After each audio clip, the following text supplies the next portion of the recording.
A couple of defensive touchdowns for the Texans, the second of which, the final pass for Aaron Rodgers tonight, which could potentially be the last pass of his career. Didn't Tom Brady throw a pick six his last pass? But that was in New England. Of course, he went down to Tampa. That was Kalen Bullock that took that home.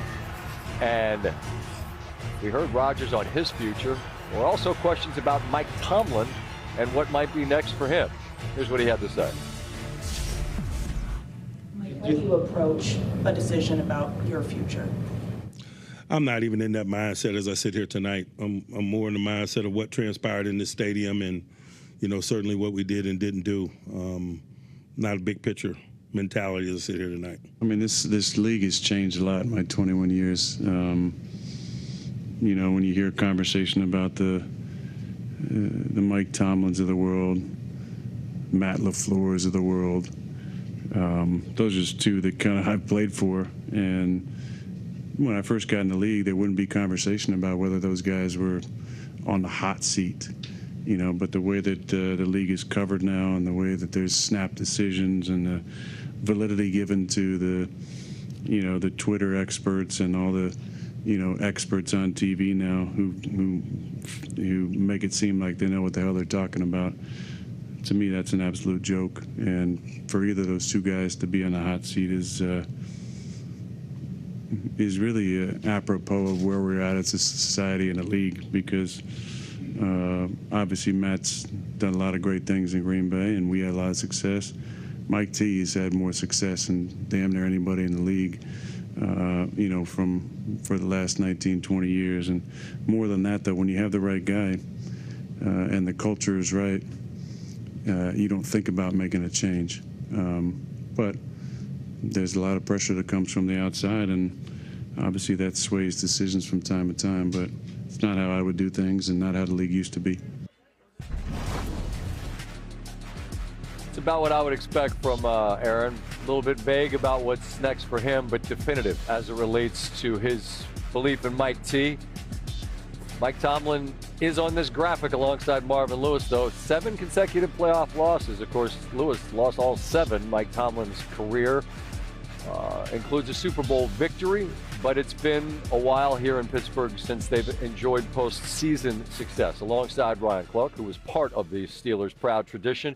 And this is a tough night for this team because they ran into a defense, Ryan, that, as I told the fellas that sat here with me, look, we spent about 2 hours talking about y'all, and then you went out and balled out and played better than even maybe we talked about.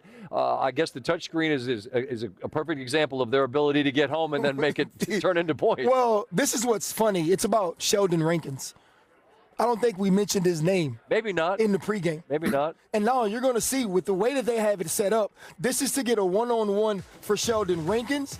And they also want to get right now, we can't get it to work here. Okay, here we go. It's to get a one-on-one for Sheldon Rankins, and they also want to get a one-on-one for Will Anderson Jr. And what the offensive line is going to have to do is everyone is going to slide this way from the tackle over. From the tackle over, everyone is going to slide to the top right. And then you're going to get Sheldon Rankins going to come here, and he's going to get a one-on-one with the guard. And then Will Allen is going to rush outside, and these two players will meet at the quarterback. Now, if you see it run, watch the way you're going to see Sheldon Rankins bull rush the guard, and then Will Anderson's going to take the edge. And so now you have perfect rush lanes that collapse on Aaron Rodgers. And I just want to show you, this is what a scrum looks like. The ball is somewhere at the bottom of this pile. Normally, the baddest man in the group comes up with this ball, and that's going to be Sheldon Rankins. And as you watch it play, not only does he scoop it, he scores. As Azeez Al-Shire said to you 2 weeks in a row, D linemen have gotten the football and scored touchdowns. They ended the game that way against the Indianapolis Colts, and now Sheldon Rankins gets into the end zone as well.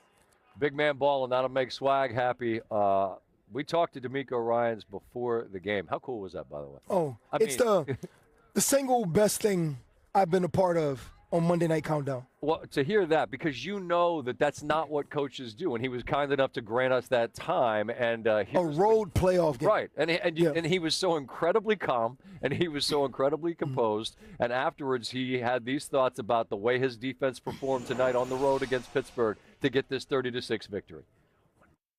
It was an outstanding defensive performance, one of the best that I've seen, especially versus a really talented offense, talented quarterback who's, played at a high level for a long time. So I'm proud of our defensive performance. I think this is the best performance we've had in our team history. So I'm proud of our guys for that, to limit the points, to take the football away, not only just take it away, but to go score. You get 2 defensive touchdowns, that's a big deal. It doesn't happen much, and so I'm proud of our guys. Rankin played an outstanding game. Kalen was able to finish with the interception there at the end, but just overall, we knew we had to tackle well coming into this game. We knew we had to cover one of the better receivers in the league, and DK Metcalf, knew we had to cover him well. Our corners owned up to that challenge, and they did a great job. Fantastic, and now they go take on Mike Vrabel, who's doing a wonderful job, and the Patriots. Going to be fascinating to see May, just his second playoff start against this defense, and to see C.J. Stroud, who's got to clean some stuff up against a Patriots defense that was nasty last night with 6 when you think about this matchup, it's going to be 2 extremely difficult defenses to contend with, but we watched Drake May operate against the L.A. Chargers in a way we didn't see C.J. Stroud tonight. Coming into this game, I knew how good this defense could be. Maybe not to this level that we saw, but the Patriots defense looked just as good against Justin Herbert and the LA Chargers. So who is going to be that difference maker? Who is going to make a play? We don't know if Nico Collins will be healthy next week. And that's going to be a lot, man. That's a short turnaround. Exactly. This is a game that's going to be incredibly physical, and one play can change it, just like the Drake May touchdown to Hunter Henry late in that game.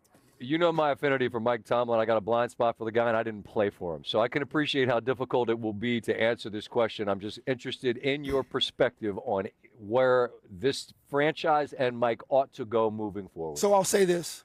In 2011, in February, I'm walking off the field at AT&T. Aaron Rodgers had just beaten us in the Super Bowl. Mike Tomlin has his arm around me. I'm walking off the field, and I'm thinking to myself, this is the best quarterback I've ever played. Tom Brady's the greatest. This is the best coach I've ever played for. Bill Belichick's the greatest. Both of them will be back in this moment again, if not against each other, at another time in their lives. Fast forward 15 years now, we sit here, neither have been back. And they might have played and coached their last game, at least in a Pittsburgh Steelers uniform, together. That's what this league is. Nothing is promised. And even the greatest have to show up every day and execute. And if this is Coach Tomlin's last game here, it should be his decision. When you look at him tying Marvin Lewis's record for 7 straight playoff losses, that's not the standard. That's not Pittsburgh Steelers football. And if Aaron Rodgers walks away, I'll say this. He's the best quarterback I ever played against. He's the most talented. He was the most confident. And his legacy and what he left this game is really unmatched by many. There's Tom Brady, in my opinion. There's Aaron Rodgers, and there's the guys of old like the Joe Montanas, the Peyton Mannings. He should be proud of what he accomplished. More importantly, proud of who the people here say he was in the building. A great leader, a great teammate, a great mentor, a great quarterback. As far as Tomlin, I would just echo that sentiment and think that perhaps it's fitting that if it is the end and if it is his choice, that he and Harbaugh were linked so long together, the first and second longest tenured coaches. They met 40-some-odd times, and it's not that you're a lousy coach. It's just that perhaps you benefit and perhaps your franchise benefits from a different direction. John Harbaugh will have a job, whichever one he wants. Mike Tomlin will have a job either here or in football if he is no longer here. You know, you look at Andy Reid, and the end of his tenure in Philly was a little bit different. But he goes on to Kansas City. He unites with Patrick Mahomes and becomes one of the greatest coaches of all time. When he already was that, he just needed the trophies. And Philly got a couple themselves. Yes. Sometimes it works out well for everybody. Not every time, but it's rare. You would hope that it would. Again, the man hasn't said he's leaving, and Pittsburgh hasn't said they want him to go. Ryan, I appreciate your time and your perspective as always. It is important, and it certainly frames this conversation well. What a defensive show the Texans put on tonight. They roll and win. We'll see him in Foxborough. Big man in the building. You ready? Yeah. Can't throw the force up? We're not in the fourth quarter yet. We got the bad beats of the year in college football.